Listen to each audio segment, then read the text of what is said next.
سلام به همه دوستان و همراهان عزیزم. امیدوارم همیشه چشمانی داشته باشید که بهترین ها رو ببینه، قلبی که تمام مهربانی های جهان درش جا بگیره و ذهنی که همه بدی ها و ناکامی ها رو فراموش بکنه. با هم آماده میشیم برای گرفتن فال امروز. هر نیتی که در ذهنتون هست، نیت کاری، احساسی، مهاجرت، هر نیتی که دارید انجام بدید. تا چند ثانیه دیگه میریم سراغ دیوان و من غزل و تفسیرش رو براتون میخونم.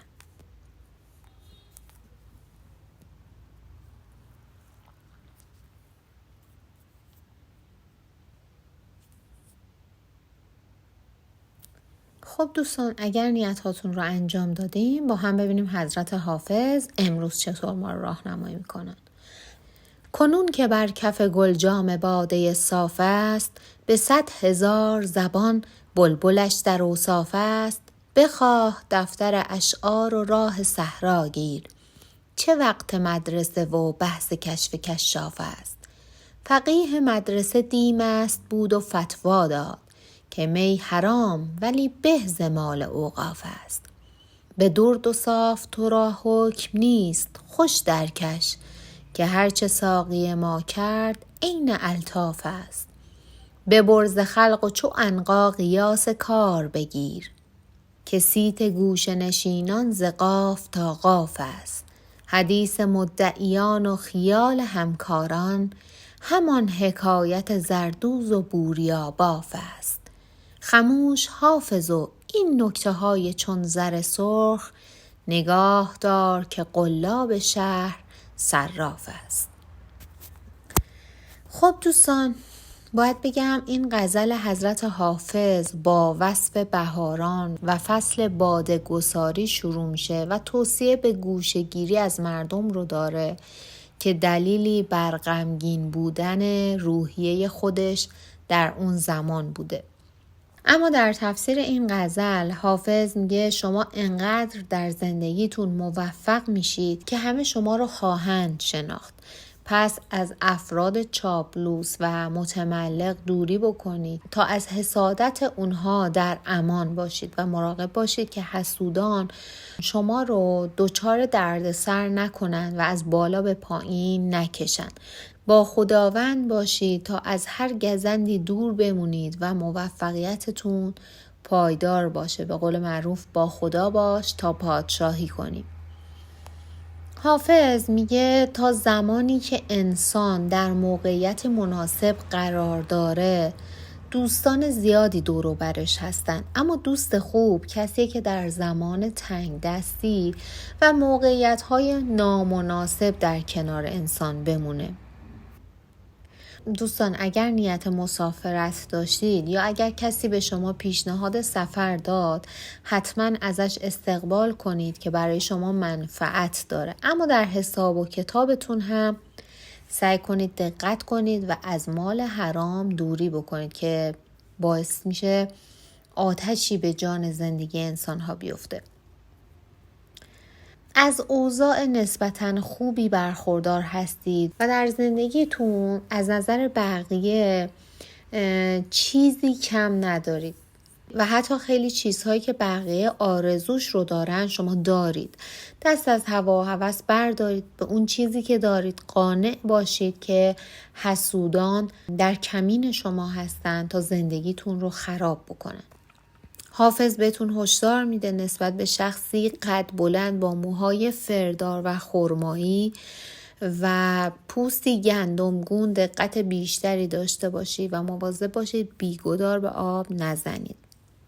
شما شخصی بسیار مهربون و صمیمی، بخشنده و پرتوقع هستید. کمی زودرنج هستید و گاهی وقتها افکارتون در بعضی از زمینه‌ها قدیمی هست و فردی هستید که خداوند در زمان سختی عنایت ویژه‌ای به شما داره و همیشه سر به زنگا به کمک شما اومده. پس سعی بکنید خدا رو فراموش نکنید، باهاش راز و نیاز کنید و در همه حال دعاگو باشید. دوستان، اگر نذری کردید نذرتون رو حتما ادا بکنید. یکی از بستگان نزدیک شما دچار ناراحتی شدیدی شده و حافظ داره به شما این نوید رو میده که به زودی از مشکلی براشون پیش اومده رهایی پیدا میکنن و این موضوع به سلامتی براشون حل خواهد شد. اگر هم برای بیمارتون نیت داشتید دوستان، حافظ میگه متاسفانه در حال حاضر در این غزل بیمارتون شفا پیدا نمیکنه و بیماریشون به همین حالت باقی خواهد ماند. اگر برای خرید و فروش نیت داشتید، خرید توصیه نمیشه در حال حاضر، ولی فروش موقعیت مناسبی براتون داره. در این هفته ممکنه با یکی از نزدیکانتون بحث بکنید، ولی این رو بدونید که اون شخص شما رو خیلی دوست داره و توقعش اینه که ازش دلجویی بکنید. سعی بکنید کینه به دل نگیرید، سعی بکنید اگر هم بحثی پیش اومده این بحث رو خیلی زود جمعش بکنید و اجازه ندید که به مهر و محبتتون، به رفاقتتون، به احساسی که بینتون هست لطمه وارد بشه. در مورد کار و فعالیتتون حافظ میگه اگر فعالیتتون رو بیشتر بکنید و دقت بکنید در مورد کاری که قرار هست انجام بدید، مطمئن باشید که از رقیبانتون جلو خواهید افتاد و جای نگرانی بر شما در این زمینه وجود نداره. اما همونطور هم که اول فال گفته شد، از مال حرام دوری بکنید که در زندگی شما خیر و برکت نداره و اجازه ندید که مالی که از راه نادرست در میاد وارد زندگی شما بشه. در این هفته ممکنه با شخصی که انتظارش رو هم ندارید ملاقاتی براتون پیش بیاد که این ملاقات رو به فال نیک بگیرید و منتظر خبرهای خوبی ازش باشید. حافظ بهتون توصیه میکنه در زندگیتون به دنبال رفیقان یک رنگ باشید، از دوستان ناباب پرهیز بکنید و عمرتون رو به بطالت نگذرونید. حرفی نزنید که از عمل بهش عاجز باشید، نتونید بهش عمل کنید و باعث بشه که مورد سرزنش اطرافیانتون قرار بگیرید.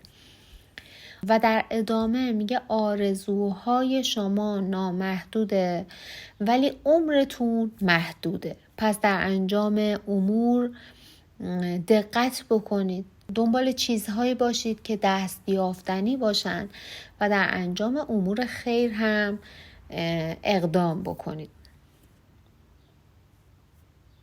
حافظ میگه امکانات و وسایل مختلفی که در اختیار شما هست و ازشون استفاده میکنید و بدونید که اینها وسیله هایی هستن برای رسیدن به تکامل و انسانیت حقیقی. مبادا که ظواهر دنیا باعث فریب شما بشه و شما را از راه انسانیت منحرف بکنه. دوستان حافظ میگه اگر بحثی، جدلی، ناراحتی براتون پیش اومد و شما از حرفهای یک شخصی ناراحت شدید، بدونید که در واقع شعورش و شخصیتش در همین حد هست که این حرفها رو به شما میزنه و ارزش واقعی شما رو نمیدونه. بهتره که معاشرتتون رو با این شخص کم و کمتر بکنید. دوستان اگر برای ازدواج و طلاق هم نیت داشتید، باید بگم ازدواج در حال حاضر زود هست ولی طلاق براتون اتفاق میفته. اگر هم در زمینه تحصیلی نیت داشتید، موفقیت بزرگی در پیش روی شما هست، به شرط اینکه تردید رو کنار بذارید و در این زمینه تلاشتون رو زیاد بکنید، چون انسان‌های موفق از وقت و اندیشه‌شون به خوبی استفاده میکنن و به موقع میدونن که چه کاری رو باید انجام بدن و موقعیت شناس هستن. در آخر هم حافظ میگه به زودی خبر خوبی یا پولی به دستتون میرسه، ولی ممکنه بر اثر بی احتیاطی شما، بی مبالاتی شما و بر اثر بی برنامگیتون این موقعیت رو از دست بدید و موجب افسوس شما میشه. الان که داره شما رو از این موضوع آگاه میکنه، کمی دقت بکنید و در این زمینه هوشیار باشید. و نکته‌ای که اینجا حافظ داره بهش اشاره میکنه و نکته مهمی هم هست، این که انسان‌های موفق و حتی همه انسان‌ها دوست دارن مورد احترام دیگران باشن، اما ذهنشون رو درگیر این موضوع نمی‌کنن. اما افراد ضعیف برای رسیدن به این هدف دست به هر کاری میزنن، اما سرانجام هم با شکست مواجه میشن و به هدفشون هم نمیرسن. مورد احترام بودن خوبه، اما نه به هر قیمتی. سعی بکنید برای اینکه احترامتون حفظ بشه، عزت نفس و اعتماد به نفس داشته باشید. به هر قیمتی با انجام هر کاری نخواهید که برای خودتون احترام و شخصیت بخرید. شما قابل احترام هستید، خودتون رو دست کم نگیرید، ارزش واقعی خودتون رو بدونید، مطمئن باشید افرادی هستن که قدردان شما و شخصیت شما باشن. رفقای جان، ممنونم که تا پایان این فال با دل و جان با من همراه بودید. حافظ زبان دل هاست. هر بیتش نوری برای دلهای جویای معنا. اگه این فال با حال دلت همراه شد، بدون که یک نشون است. نشونه از آسمون دلتون. و دعوتتون میکنم فالهای دیگه کانال رو هم ببینید. هر کدومشون قصه ای دارن. پیامی، نوری یا شاید پاسخی که مدتها دنبالش بودید. فراموش نکنید که شما لایق آرامشین.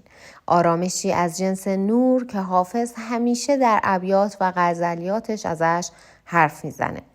تا دیدار بعد، با دلی سبک، نیتی روشن و امیدی در دل، بدرود.